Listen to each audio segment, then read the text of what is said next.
Hi, good morning and welcome to today's Products in Focus.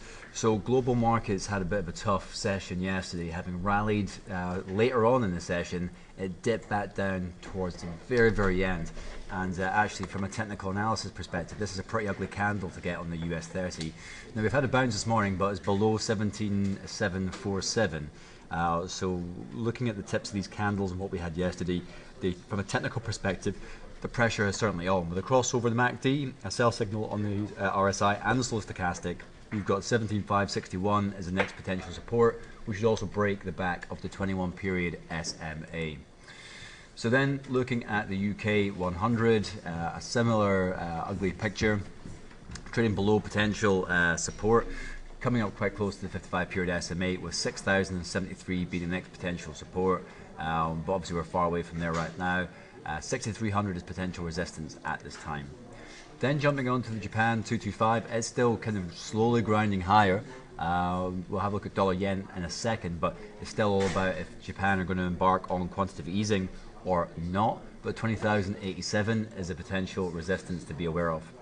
So looking at dollar yen, it's struggled, as in the US dollar has kind of lost its momentum slightly. But the major fundamental factor hasn't changed, that there could be a rate hike in December, to be fair.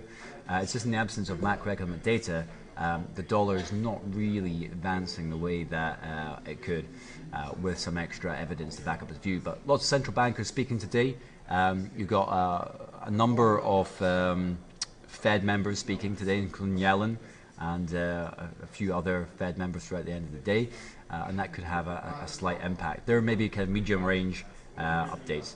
So we're in the middle of two ranges. 121.87 is support, 124.42 is potential resistance. So moving on to West Texas crude, it was a pretty bad day again yesterday. This is slowly grinding towards $42. It's not a stone's throw away from there right now. Things get a little bit more interesting West Texas crude if we break below 42, and that's not happened as of yet. So far it's been oscillating in this range between $49.40 and $42. Then moving on to gold. Gold is back on the slide again. $1,072 is the next potential support. 1,100. Excuse me. As potential resistance, but we're a good bit away from there. All technical indicators are pretty much showing that this is oversold right now, but the yellow metal is certainly under pressure at the moment.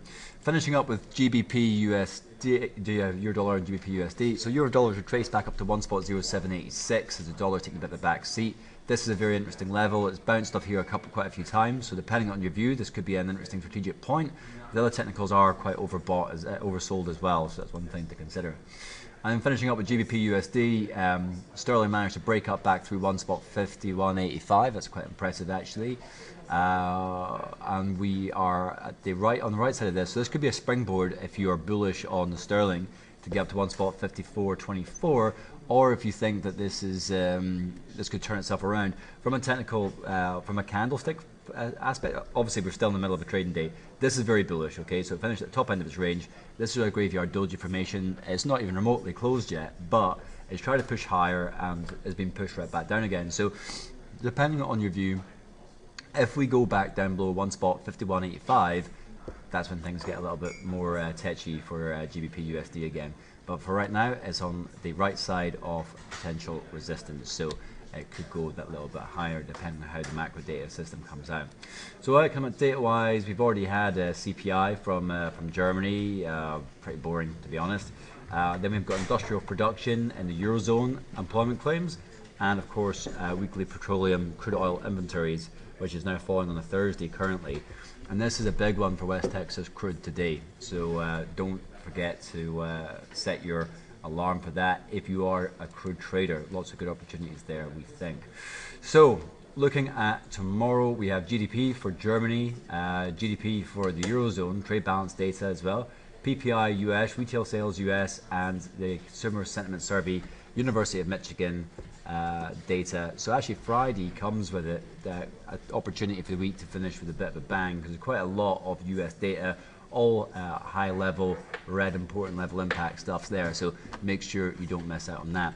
So I can see here there's some good quite interesting analysis from our team in the UK on the chart forum. So some UK 100 copper dollar yen, euro sterling. Get a chance to see that. Make sure Insights is part of your layout going forward, and join me again tomorrow to find out what happened next.